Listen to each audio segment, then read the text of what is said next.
Mahmoud Khalil released a letter from the ICE detention center he's being held in, 1,400 miles away from his home and his 8-month pregnant wife. Remember, Mahmoud is a permanent resident of the United States and a pro-Palestinian activist, as well as a student from Columbia University who was abducted by ICE illegally and jailed as they are trying to deport him for criticizing Israel. I'm just going to read what he said to you guys right now. He said, "My name is Mahmoud Khalil, and I am a political prisoner.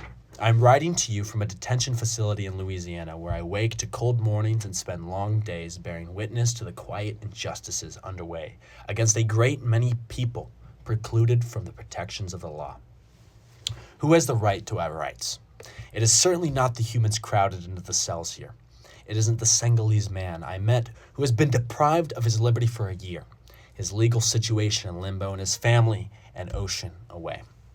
It isn't the 21-year-old detainee I met who stepped foot in this country at age 9, only to be deported without so much as a hearing." Columbia University never responded to that email. And I'm going to pause right here because you need some context.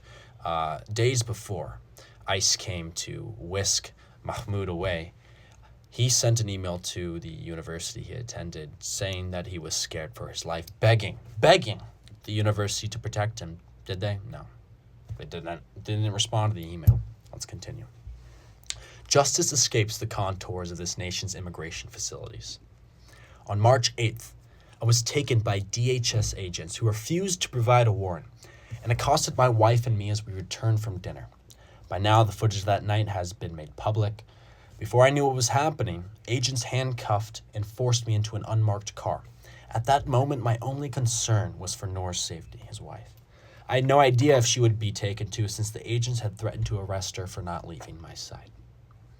DHS would not tell me anything for hours. I did not know the cause of my arrest or if I was facing immediate deportation.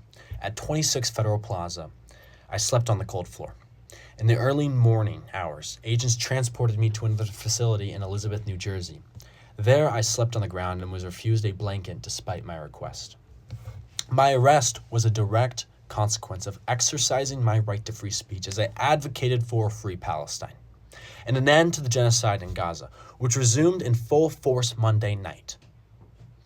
With January's ceasefire now broken, parents in Gaza are once again cradling 2 small shrouds, and families are forced to waste starvation and displacement against bombs. It is our moral imperative to persist in the struggle for their complete freedom. I was born in a Palestinian refugee camp in Syria to a family which has been displaced from their land since the 1948 Nakba. I spent my youth in proximity and yet distant from my homeland. But being Palestinian is an experience that transcends borders. I see in my circumstances similarities to Israel's use of administrative detention, imprisonment without trial or charge, to strip Palestinians of their rights. I think of our friend Omar Khatib, who was incarcerated without charge or trial by Israel as he returned home from travel. I think of Gaza hospital director and pediatrician Dr. Hassam Abu Safia, who was taken captive by the Israeli military on December 27th and remains in an Israeli torture camp today. For Palestinians, imprisonment without due process is commonplace. I have always believed that my duty is not only to liberate myself from the oppressor, but also to liberate my oppressors from their hatred and fear. My unjust detention is indicative of the anti-Palestinian racism that both the Biden and Trump administrations have demonstrated over the past 16 months, as the U.S. has continued to supply Israel with weapons to kill Palestinians and prevented international intervention. For decades, anti-Palestinian racism has driven efforts to expand U.S. laws and practices that are used to violently repress Palestinians, Arab Americans, and other communities. That is precisely why I am being targeted. While I await legal decisions that hold the futures of my wife and child in the balance, those who enabled my targeting remain comfortably at Columbia University. Presidents Shefik, Armstrong, and Dean Yarhi Milo laid the groundwork for the U.S. government to target me by arbitrarily disciplining pro-Palestinian students and allowing viral doxing campaigns based on racism and disinformation to go unchecked. Columbia targeted me for my activism, creating a new authoritarian disciplinary office to bypass due process and silence students criticizing Israel. Colombia surrendered to federal pressure by disclosing student records to Congress and yielding to the Trump administration's latest threats. My arrest, the expulsion or suspension of at least 22 Columbia students, some stripped of their bachelor's degrees just weeks before graduation, and the expulsions of SWC President Grant Minor on the eve of contract negotiations are clear examples. If anything, my detention is a testament to the strength of the student movement in shifting public opinion towards Palestinian liberation. Students have long been at the forefront of change, leading the charge against the Vietnam War, standing on the front lines of the civil rights movement, and driving the struggle against apartheid in South Africa. Today, too, even if the public has yet to fully grasp it, it is the students who steer us towards truth and justice.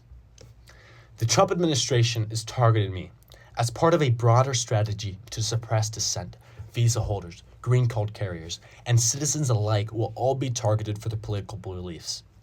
In the weeks ahead, students, advocates, and elected officials must unite to defend the right to protest for Palestine.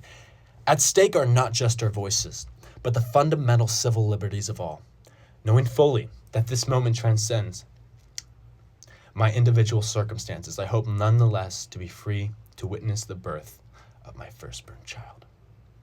Ladies and gentlemen, that's Mahmoud Khalil for you. They are powerful words that I think speak for themselves. So you can help more people hear these words by spamming copy link on this video. That's all I have for you. Thank you, and free Palestine.